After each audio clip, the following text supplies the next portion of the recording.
بسم اللہ الرحمن الرحیم۔ معزز ناظرین، پروگرام بیان القرآن کے ساتھ آج آپ کی خدمت میں پھر حاضر ہیں۔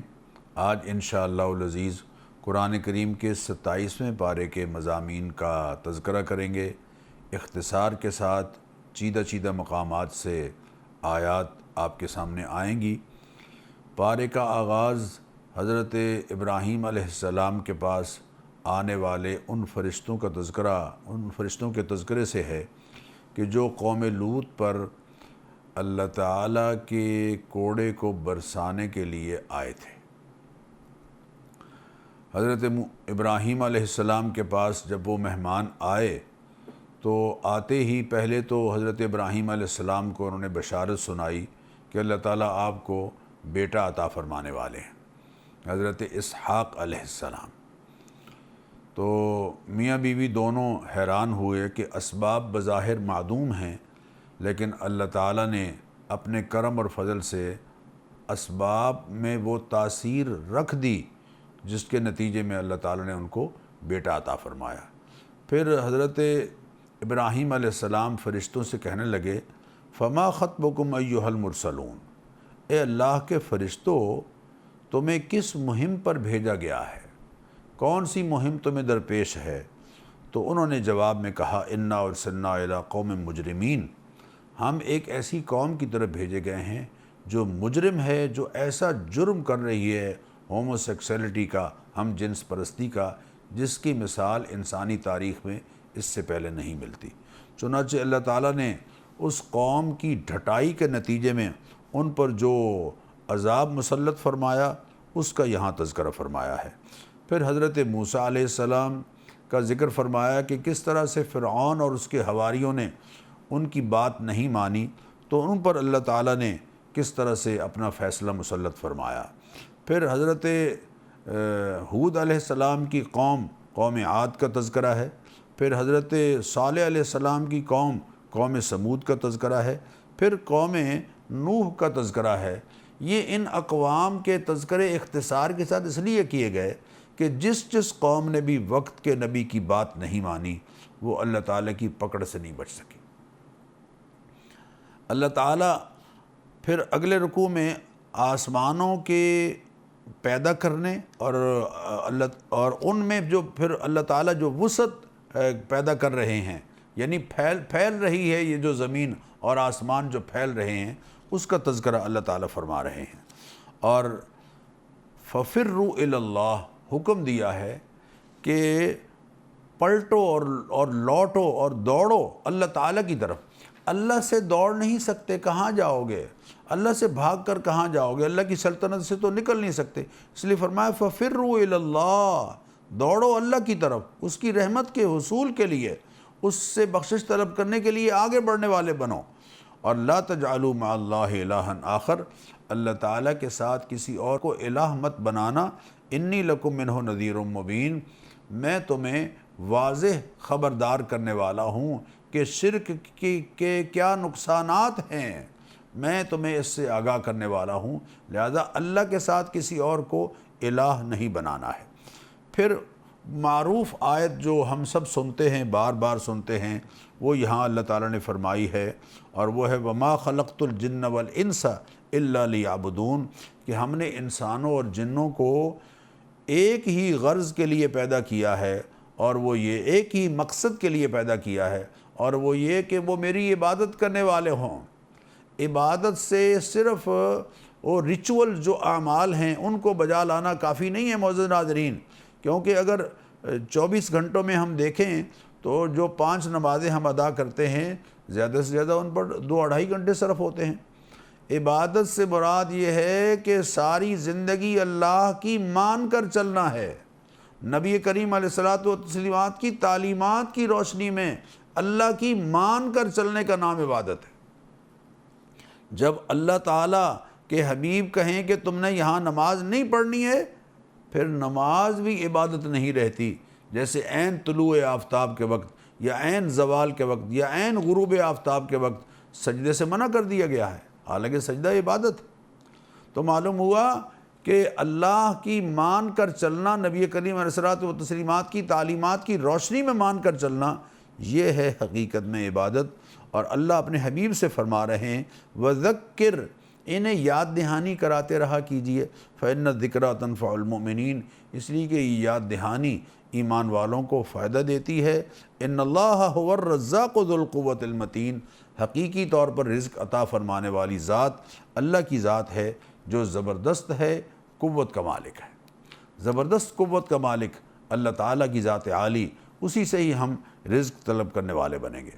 نئی صورت کا آغاز ہو رہا ہے، اور اس میں اللہ تعالیٰ کئی چیزوں کی قسمیں ذکر کرنے کے بعد فرما رہے ہیں ان عذاب ربک لواقع، نافرمانوں پر جو سرکش ہیں ان پر تیرے رب کا عذاب یقیناً واقع ہونے والا ہے۔ ما لہ من دافع، اس کو کوئی روک نہیں سکتا، اس کو کوئی دور نہیں کر سکتا۔ اللہ تعالیٰ کے فیصلے نافذ کرنے پر اللہ پوری طرح قادر ہے۔ پھر معزز ناظرین، اسی رکوع میں ایک بہت بڑی بشارت ہے میرے اور آپ کے لیے، اور وہ کیا ہے؟ فرمایا والذین آمنوا، جو لوگ ایمان لائے، واتبعتہم ذریتہم بایمان، اور ان کی اولاد ایمان میں ان کے نقش قدم پر چلتی رہی، ان کے یعنی ایمان لائی، وہ بھی اولاد بھی والدین کی طرح صاحبان ایمان ہیں۔ الحقنا بہم ذریتہم، کل قیامت کے دن ان کی اولاد کو ہم ان کے ساتھ ملا دیں گے۔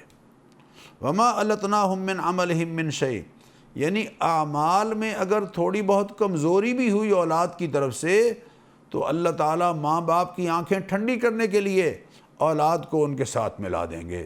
وما التناہم من عملہم من شیء، اور ماں باپ کے عمل میں کوئی کمی ہم نہیں کریں گے کہ ان کے اعمال لے کر ان کے کھاتے میں ڈال کے ان کو ان کے ساتھ ملا دیں۔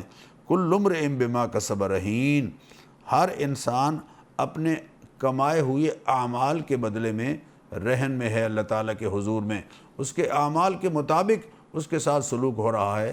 لیکن اولاد اگر ایمان والی ہے اور اعمال میں کچھ کمزور بھی ہیں، اللہ تعالیٰ پھر بھی ان کو ماں باپ کی آنکھیں ٹھنڈی کرنے کے لیے ان کے ساتھ ملا دیں گے۔ وَذَكِّرْ فَمَا أَنْتَ بِنِعْمَةِ رَبِّكَ بِكَاهِنٍ وَلَا مَجْنُونٍ، اے حبیب نعوذ باللہ، یہ آپ کو کاہن کہتے ہیں اور آپ کو مجنون کہتے ہیں۔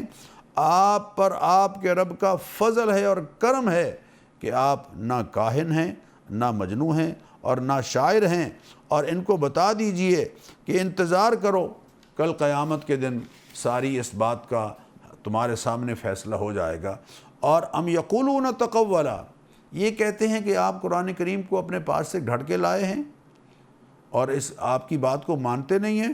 فَلْيَأْتُوا بِحَدِيثٍ مِثْلِهِ إِن كَانُوا صَادِقِينَ، آپ ان سے فرما دیجئے کہ اگر اپنی بات میں سچے ہو تو اس قرآن جیسا کوئی کلام بنا کے دکھاؤ، اس قرآن جیسی کوئی ایک بات دکھاؤ تیار کر کے جو اس معیار پر، اس سطح پر پورے اعجاز کے ساتھ قرآن کریم سے مماثلت رکھتی ہو۔ لیکن یقیناً ایسا تم نہیں کر پاؤ گے۔ یہ ان لوگوں کو چیلنج ہے جن کو اپنی عربی دانی پر بڑا ناز تھا، آج تک الحمدللہ اس چیلنج کے سامنے وہ پورے نہیں اتر پائے، کوئی اپنی بات تیار نہیں کر پائے۔ اس کے بعد اپنے حبیب کریم علیہ الصلاۃ والتسلیمات کو اللہ تعالیٰ صبر کی تلقین کر رہے ہیں اور فرما رہے ہیں وَاصْبِرْ لِحُكْمِ رَبِّكَ فَإِنَّكَ بِأَعْيُنِنَا، اے حبیب اپنے رب کا فیصلہ آنے تک آپ صبر و ہمت سے کام لیجئے۔ فَإِنَّكَ بِأَعْيُنِنَا، آپ ہماری نگاہ میں ہیں، آپ ہماری آنکھوں کے سامنے ہیں۔ وَسَبِّحْ بِحَمْدِ رَبِّكَ حِينَ تَقُومُ، اور جب اٹھتے ہیں آپ تب بھی اللہ تعالیٰ کی تسبیح کیجئے۔ وَمِنَ اللَّيْلِ فَسَبِّحْهُ، اور رات کو جب آرام کے لیے جاتے ہیں تب بھی اللہ کی تسبیح کیجئے۔ وَإِدْبَارِ النُّجُومِ، وَإِدْبَارَ النُّجُومِ، اور جب ستارے پلٹتے ہیں یعنی صبح طلوع ہو رہی ہوتی ہے تب بھی آپ، یعنی فجر کی نماز ہو رہی ہے، عشاء کی نماز ہو رہی ہے، اور دن میں یہ نمازوں کا تذکرہ اللہ تعالیٰ یہاں فرما رہے ہیں۔ اس کے بعد سورہ نجم ہے۔ سورہ نجم میں اللہ تعالیٰ نے نبی کریم علیہ الصلاۃ والتسلیمات کے سفر معراج کا تذکرہ فرمایا ہے اور یہ بتایا ہے کہ لَقَدْ رَأَىٰ مِنْ آیَاتِ رَبِّهِ الْكُبْرَىٰ، اللہ تعالیٰ نے اپنے حبیب کریم علیہ الصلاۃ والتسلیمات کو اپنی بڑی بڑی نشانیاں اس سفر میں دکھائی ہیں۔ اور فرما رہے ہیں عمل الانسان ما تمنا، کیا انسان کا یہ حق ہے کہ جس چیز کی وہ تمنا کرتا ہے وہ اس کو مل کر رہے؟ یقینی بات ہے اس کا کوئی حق نہیں ہے کہ جس کی یہ تمنا کرے وہ اس کو مل کر رہے۔ میری بات اپنے ہاں نوٹ کر لیجئے کہ دنیا ضرورتوں کے پورا ہونے کی جگہ ہے، خواہشات کے پورا ہونے کی جگہ جنت ہے۔ دنیا ضرورتوں کے پورا ہونے کی جگہ ہے اور خواہشات کے پورا ہونے کی جگہ جنت ہے۔ اللہ قرآن کریم میں فرما رہے ہیں وَفِيهَا مَا تَشْتَهِي أَنفُسُكُمْ، جنت میں تمہیں وہ ملے گا جو تم چاہو گے۔ آج اگر تم زندگی ویسے گزارو جو جیسے رب چاہتا ہے تو وہاں پھر زندگی گزارو گے ویسے جیسے تمہارا من چاہے گا، لیکن جس نے یہاں من چاہی زندگی گزاری وہاں پھر وہ رب چاہی زندگی گزارے گا۔ رب کے فیصلوں کے سامنے یقیناً اس کو سرنڈر کرنا پڑے گا۔ اللہ تعالیٰ فرما رہے ہیں کہ جو صاحبان ایمان ہیں، جو اچھے اعمال کرنے والے ہیں، ان کو یقیناً اعمال کا اچھا بدلہ ملے گا۔ اور یہ کون ہیں اچھے اعمال کرنے والے ایمان والے؟ الذین یجتنبون کبائر الاسم، جو کبیرہ گناہوں سے بچتے ہیں، بڑے بڑے گناہوں سے بچتے ہیں، والفواحش، بے حیائی کے کاموں سے بچتے ہیں، الا اللمم، ہاں کچھ قصور جو ان سے سرزد ہو جاتے ہیں، ان ربک واسع المغفرہ، تیرا رب بڑا بخشنے والا ہے، وہ یقیناً اپنے کرم سے معاف کر دے گا۔ نبی کریم علیہ الصلاۃ والتسلیمات کی خدمت میں کفار کا ایک نمائندہ ولید ابن مغیرہ حاضر ہوا، اور جب اس نے قرآن کریم سنا تو قریب تھا کہ وہ ایمان لے آتا۔ ایک شخص درمیان میں پڑا، کہنے لگا ایمان نہ لانا، تمہارے اس گناہ کا میں ذمہ اٹھاتا ہوں، کچھ پیسے مجھے دے دو، کل قیامت کے دن تمہاری طرف سے میں نبٹ لوں گا۔ اللہ تعالیٰ نے اس کا ذکر فرمایا اور ساتھ ہی ارشاد فرمایا کہ اللہ تزر وازرۃ وزر اخری، یہ جس نے کہا ہے نا کہ میں ذمہ دار ہوں گا، یہ غلط کہتا ہے، کوئی کسی کا بوجھ اٹھانے والا نہیں ہوگا۔ الیس للانسان الا ما سعی، ایمان کے حوالے سے جو ایمان لائے گا اس کے ایمان کا اسی کو فائدہ ہوگا۔ یہاں سعی سے مراد ایمان لانا ہے، کسی کا ایمان لانا اس کے لیے فائدہ مند، اور ایمان نہیں لایا تو نقصان اس کو ہوگا۔ اس آیت کی روشنی میں ایصال ثواب کا انکار ہمیں نہیں کرنا چاہیے، چونکہ ایصال ثواب یعنی مرحومین کے لیے کچھ خیرات کرنا، ان کے لیے دعائیں کرنا اور اس کا ثواب ان تک پہنچنا، یہ صحیح احادیث سے ثابت ہے۔ حضرت سعد کی جب والدہ فوت ہو گئیں تو انہوں نے نبی کریم علیہ الصلاۃ والتسلیمات سے عرض کیا میں اپنی والدہ کے لیے کچھ کرنا چاہتا ہوں۔ آپ نے فرمایا مسلمانوں کو پانی کی ضرورت ہے، کنواں کھدوا دیں۔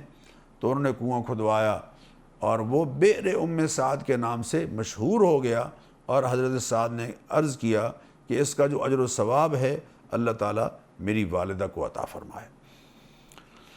پھر اللہ تعالیٰ نے نئی صورت میں سورہ قمر میں نبی کریم علیہ الصلاۃ والتسلیمات کے معجزے کا ذکر فرمایا ہے۔ مینا میں آپ تشریف فرما ہیں، کفار آپ کے ارد گرد ہیں اور آپ صلی اللہ علیہ وسلم سے کوئی نشانیاں اور معجزہ طلب کر رہے ہیں۔ آپ فرماتے ہیں اچھا دیکھو آسمان کی طرف، آپ نے انگلی اٹھائی آسمان کی طرف، چاند دو ٹکڑے ہو گیا، ایک مشرق کی طرف ایک مغرب کی طرف، اور پھر کچھ دیر بعد مل گیا۔ یہ معجزہ شق القمر ہے۔ ہندوستان کے راجہ مالی بار نے اپنے محل کے تخت پر چھت پر بیٹھے ہوئے یہ معجزہ دیکھا، پھر اس کی تحقیق کی اور یہی معجزہ اس کے ایمان لانے کا سبب بنا۔ اور پھر فرمایا وَكَذَّبُوا وَاتَّبَعُوا أَهْوَاءَهُمْ، اللہ فرماتے ہیں جب آپ ان کے سامنے آیات پیش کرتے ہیں تو یہ اعراض کرتے ہیں اور نعوذ باللہ کہتے ہیں کہ یہ جادو ہے جو پہلے سے چلا آ رہا ہے، اور جھٹلانے والے دراصل اپنی خواہشات کے پیروکار ہیں۔ سابقہ اقوام بھی اسی طرح سے یہی رویہ اختیار کرتی رہیں، پھر سابقہ اقوام کا اللہ تعالیٰ نے بڑی تفصیل کے ساتھ الگ الگ ذکر کیا ہے۔ قوم نوح کا ذکر کیا، قوم عاد کا ذکر کیا، اور 3 مرتبہ یہ جملہ آیا اس صورت میں، وَلَقَدْ يَسَّرْنَا الْقُرْآنَ لِلذِّكْرِ فَهَلْ مِن مُدَّكِرٍ، ہم نے اس قرآن کریم کو نصیحت کے لیے، غور و فکر کے لیے آسان بنا دیا ہے، اب ہے کوئی جو اس سے نصیحت قبول کرنے والا ہو؟ قرآن تو اتنا آسان ہے سمجھنے کے حوالے سے کہ بالکل جو اس کی ہدایات ہیں وہ ایک عام فہم آدمی بھی ان کو آسانی سے سمجھ سکتا ہے۔ ایسی آیات کی جن میں کچھ کرنے کا اور کچھ نہ کرنے کا حکم ہے، وہ تو بالکل ہی آسان آیات ہیں۔ قوم لوط کا ذکر فرمایا، قوم موسیٰ کا ذکر فرمایا، اور پھر اللہ تعالیٰ نے یہ بات سمجھائی کہ کل شیء فعلوہ فی الزبر، دیکھو ہر عمل جو کچھ تم کر رہے ہو تمہارے نامہ عمل میں یقیناً درج ہے۔ کل صغیر و کبیر مستتر، ہر چھوٹی بڑی بات لکھی جا رہی ہے، ہر چھوٹی بڑی بات لکھی جا رہی ہے۔ جو اللہ کا تقوی اختیار کرنے والے ہوں گے یقیناً وہ اللہ تعالیٰ کے ہاں عزت کی جگہ پائیں گے۔ اس کے بعد معزز ناظرین، سورہ رحمان جو قرآن کریم میں حسین ترین صورت ہے، سبحان اللہ، جس میں 30 مرتبہ یہ جملہ آتا ہے فَبِأَيِّ آلَاءِ رَبِّكُمَا تُكَذِّبَانِ، یہ جملہ 30 مرتبہ یہ آیت دہرائی گئی ہے صورت میں۔ بڑی خوبصورت چھوٹی چھوٹی آیات اور بڑا ایک انداز ہے قرآن کریم کا بیان کا۔ اللہ فرماتے ہیں الرحمن علم القرآن، رحمان وہ ہے جس نے قرآن کریم سکھایا ہے۔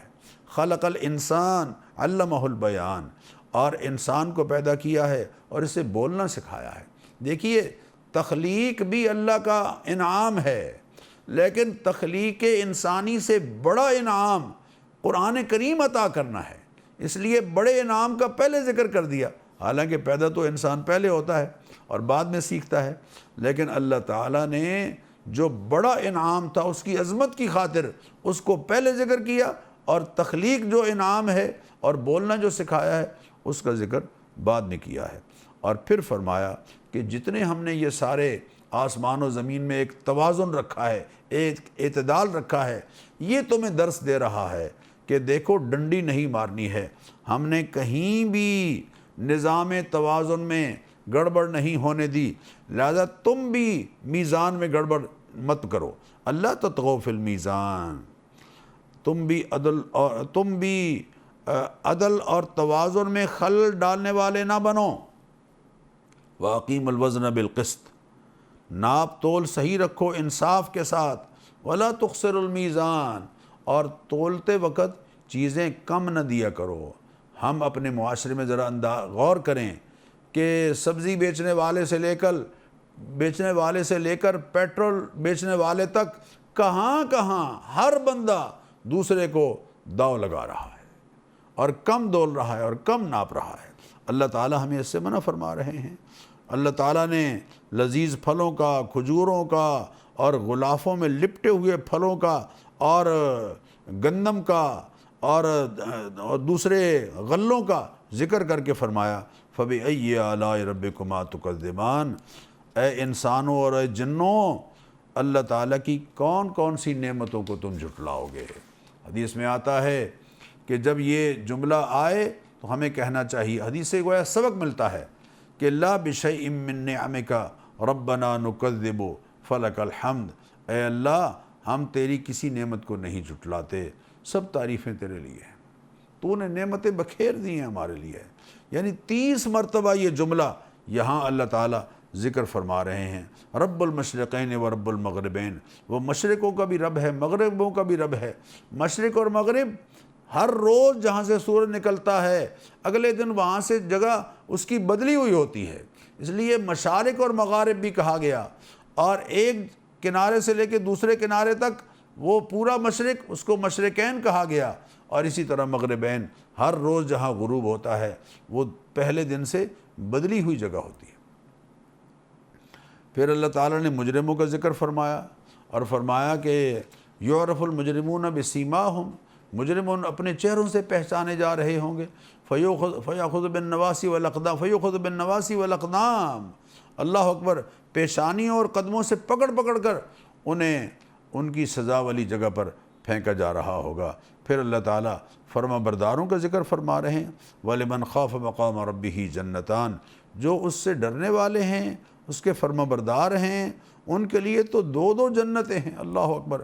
پھر اللہ نے ان کو جو نعمتیں عطا فرمانی ہیں جنت میں، سبحان اللہ، ایک ایک کو تفصیل کے ساتھ بیان فرمایا، اور آخر میں فرمایا تبارک اسم ربک ذی الجلال والاکرام، بڑی عظمتوں اور برکتوں والا ہے تیرا رب کا نام، جو یقیناً انعام والا ہے اور عظمت والا ہے۔ اس کا نام بڑا برکت والا ہے۔ جب اس کو سبحان اللہ و بحمدہ، سبحان اللہ العظیم، اس کے نام کی عظمت کا اقرار کیا جائے گا تو اس کی برکات یقیناً اللہ تعالیٰ نصیب فرمائیں گے۔ سورہ واقعہ اس کے بعد شروع ہو رہی ہے۔ اس میں اللہ تعالیٰ نے تین درجے بیان فرمائے ہیں، دو جنتیوں کے، ایک جہنمیوں کا۔ پہلا درجہ جنتیوں کا جو اعلیٰ ترین درجہ ہے وہ کیا ہے؟ السابقون السابقون، سبقت لینے والے مقربین۔ یہ مقربین کون ہیں؟ انبیاء ہیں، صدیقین ہیں اور شہداء ہیں، جن کو اعلیٰ درجے کی جنت اللہ تعالیٰ عطا فرمائیں گے۔ اور اس کے بعد دوسرے کون ہیں؟ دائیں بازو والے، اصحاب الیمین۔ یہ اس کے بعد صالحین اور نیکوکار امت کے لوگ جو اللہ تعالیٰ کے فرما بردار رہے، اللہ تعالیٰ ان کو جو نعمت عطا فرمائیں گے ان کی تفصیل یہاں ذکر فرمائی۔ پھر بائیں بازو والے، جن کو نامہ عمل یا رزلٹ ان کو بائیں ہاتھ میں ملا، وہ اللہ تعالیٰ کی گرفت اور اللہ تعالیٰ کی نافرمانی کے نتیجے میں اللہ تعالیٰ کی سزا بھگتنے والے ہوں گے۔ اللہ نے بڑی تفصیل کے ساتھ یہاں پھر ان کا تذکرہ فرمایا ہے۔ اور معزز ناظرین، اس کے بعد پھر اللہ تعالیٰ اپنی تخلیقی قدرتوں کا اظہار فرما رہے ہیں۔ اللہ فرما رہے ہیں أَأَنْتُمْ تَخْلُقُونَهُ أَمْ نَحْنُ الْخَالِقُونَ، رحم مادر میں جو ایک تخلیقی سلسلہ جاری رہتا ہے، اور اللہ تعالیٰ کی قدرت، تخلیقی قدرتوں کا ایک شاہکار، ایک قطرے سے شروع ہو کر آہستہ آہستہ پورے انسان کے وجود کی تکمیل تک جو مرحلے طے کرتا ہے، کیا یہ سارے کام تم کر رہے ہوتے ہو یا ہم کر رہے ہوتے ہیں؟ اللہ اکبر، اللہ اکبر۔ نحن قدرنا بینکم الموت، تمہارے درمیان موت بھی ہم نے مقرر کر دی ہے، طے کر دی ہے۔ وما نحن بمسبوقین، اور تم ہمیں عاجز نہیں کر سکتے اپنے فیصلوں کو نافذ کرنے۔ میں اپنے فیصلے نافذ کروں، تم مجھے عاجز نہیں کر سکتے۔ ایک وقت ہے کس طرح سے ترتیب میں انسان آگے بڑھتا ہے، بچپن سے جوان ہوتا ہے، جوانی سے پھر بڑھاپے کی طرف جاتا ہے۔ جوانی وہ ہے جو جا کر نہیں آتی، اور بڑھاپا وہ ہے جو آ کر نہیں جاتا، اور پھر بالآخر اللہ تعالیٰ کا فیصلہ نافذ ہو جاتا ہے اور انسان دنیا سے رحلت کر جاتا ہے۔ پھر اللہ فرماتے ہیں افرأیتم ما تحرثون، ان ذرا کھیتیوں کو دیکھو، ذرا دیکھو تو صحیح، کتنے پھل ہیں اور کتنی سبزیاں ہیں، اور زمین کی زرخیزی سے پھوٹنے والی کتنی نعمتیں ہیں۔ کبھی صبح واک کرتے ہوئے ذرا پھولوں کے کیاریوں کی طرف نگاہ ڈالا کیجئے، ان پھولوں کے پودوں کے نیچے رنگوں کی پڑیاں کون رکھ رہا ہے؟ اللہ اکبر، اللہ اکبر۔ کہیں سرخ، اور پھر اس پھول کے اندر جو اللہ کی قدرتیں بکھری ہوئی ہوتی ہیں، اور خوشبو کی پڑیاں کون رکھ رہا ہے ان پودوں کے نیچے؟ یقیناً أَأَنْتُمْ تَزْرَعُونَ وَنَحْنُ الزَّارِعُونَ، تم اگاتے ہو یا ہم اگاتے ہیں؟ لَوْ نَشَاءُ لَجَعَلْنَاهُ حُطَامًا، اگر ہم چاہیں تو انہیں بھس بنا دیں۔ چنے کی فصل تیار ہوتی ہے، لیکن اچانک ایک ہوا چلتی ہے اور پورے کے پورے کھیت بالکل جل کر رہ جاتے ہیں۔ پھر کیا ہے کہ اس کلام کے ساتھ تم بے پرواہی برتتے ہو؟ اتنا عظیم کلام جو رب العالمین کی طرف سے اترا ہے، اس کے باوجود اس کے ساتھ تم بے پرواہی برتتے ہو۔ یہ اللہ سوال فرما رہے ہیں ہم سے۔ اللہ اکبر، اللہ اکبر۔ اس قرآن سے بے پرواہی نہیں برتنی ہے۔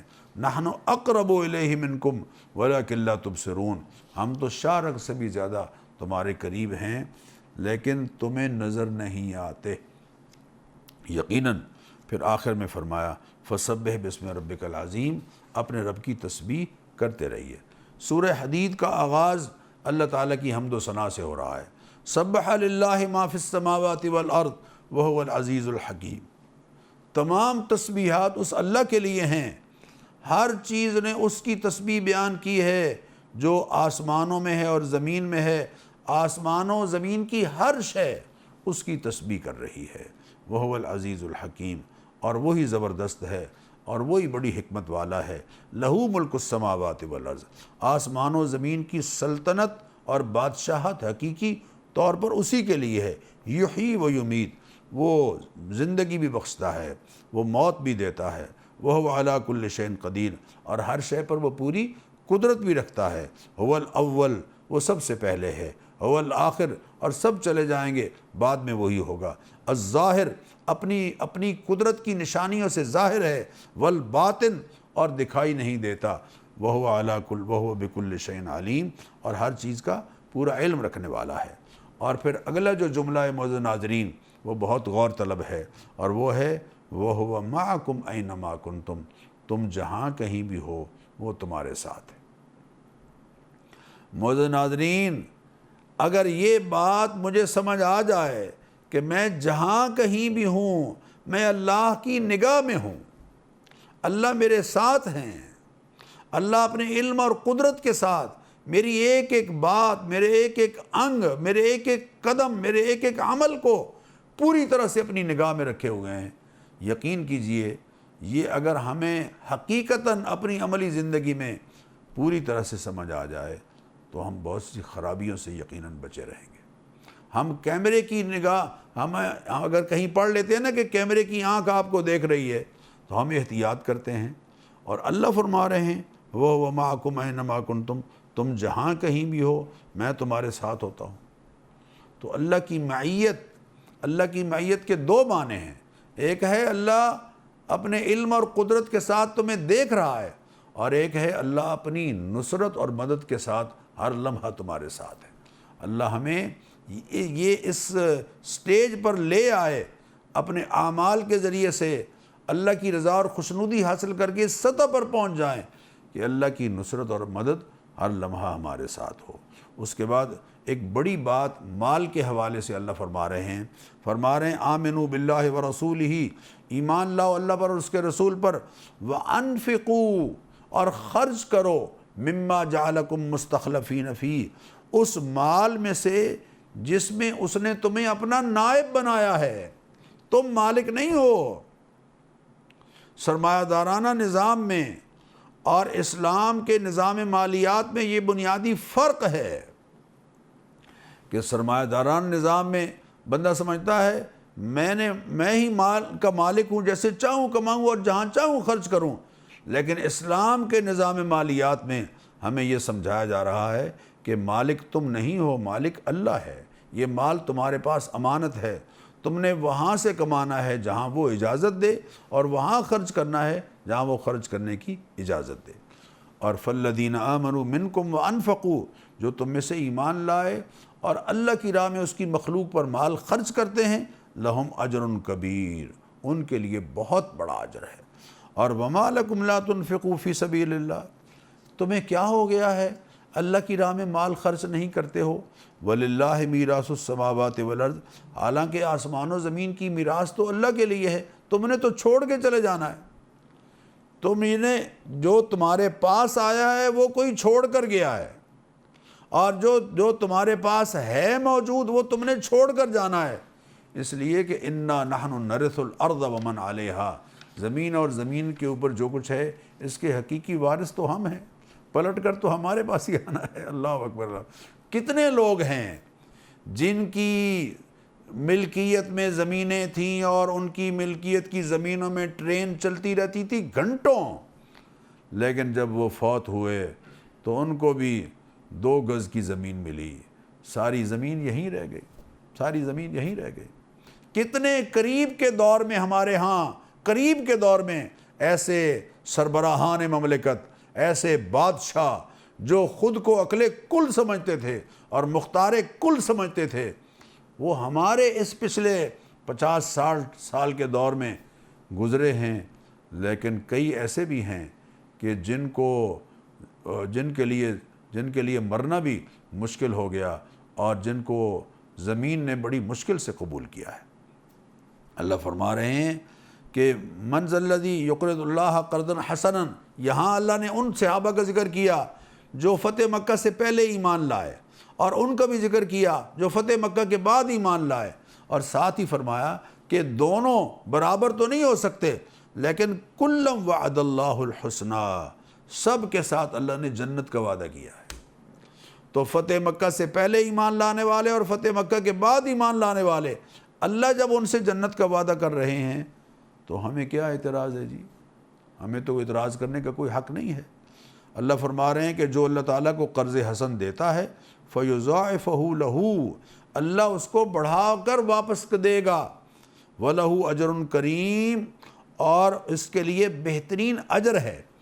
قرض اللہ اس لیے کہتے ہیں کہ قرض وہی ہوتا ہے جس کو لوٹانا ہوتا ہے، تو اللہ کی راہ میں جو بھی کوئی دیتا ہے اللہ تعالیٰ یقیناً اس کو لوٹاتے ہیں۔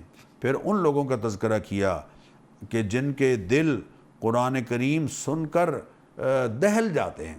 الم یان للذین آمنوا، کیا ایمان والوں پر ابھی وہ وقت نہیں آیا ہے ان تخشع قلوبہم لذکر اللہ، کہ اللہ کا ذکر سن کر وما نزل من الحق، اور قرآن کریم کو سن کر ان کے دل جھک جائیں۔ اللہ کا قرآن سنتے ہیں لیکن کوئی ان پر کوئی کیفیت طاری نہیں ہوتی، اللہ تعالیٰ ان کا ذکر فرما رہے ہیں۔ اس کے بعد معزز ناظرین، اللہ تعالیٰ فرما رہے ہیں کہ مغفرت کی طرف اور اللہ تعالیٰ کی نعمتوں کی طرف آگے بڑھنے کی کوشش کرو۔ یقیناً جو اللہ کی راہ میں خیرات کرنے والے ہیں اور اللہ کو قرض حسن دینے والے ہیں ان کے لیے بہت بڑا اجر ہے، اور یقیناً ان کے لیے اللہ تعالیٰ کے ہاں بڑا مقام اور بڑی حیثیت۔ معزز ناظرین، آخر میں اللہ تعالیٰ نے ارشاد فرمایا کہ انبیاء ہم نے کیوں بھیجے ہیں، وَأَنزَلْنَا مَعَهُمُ الْكِتَابَ وَالْمِيزَانَ، اور کتاب اور میزان ان کو عطا فرمائی، لِيَقُومَ النَّاسُ بِالْقِسْطِ، انبیاء کی تشریف آوری کا ایک بڑا مقصد دنیا میں انصاف کی بالادستی ہے، تاکہ انسان انصاف پر قائم رہیں۔ انصاف پر قائم رہنا یہ انبیاء کی تشریف آوری کا بڑا مقصد ہے۔ ہم نے لوہا اتارا ہے، اس میں انسانوں کے لیے بڑے فائدے ہیں، اور رہبانیت یعنی دین اسلام کو، رہبانیت یعنی دنیا سے لا تعلق رہ کر اپنے آپ کو اللہ کا فرما بردار بنانے کی کوشش کرنا، یہ رہبانیت اس دین میں نہیں ہے، دین اسلام میں نہیں ہے۔ اللہ تعالیٰ فرما رہے ہیں کہ دنیا میں کھپ کر اللہ اور اس کے حکموں کو مان کر زندگی گزارنا، یہی تمہارے لیے نجات کا راستہ ہے۔ اللہ تعالیٰ ہم سب کو اس کی سمجھ عطا فرمائے۔ انشاءاللہ العزیز کل نئے پارے کے مضامین کے ساتھ حاضر ہوں گے۔ اجازت دیجیے، السلام علیکم ورحمۃ اللہ وبرکاتہ۔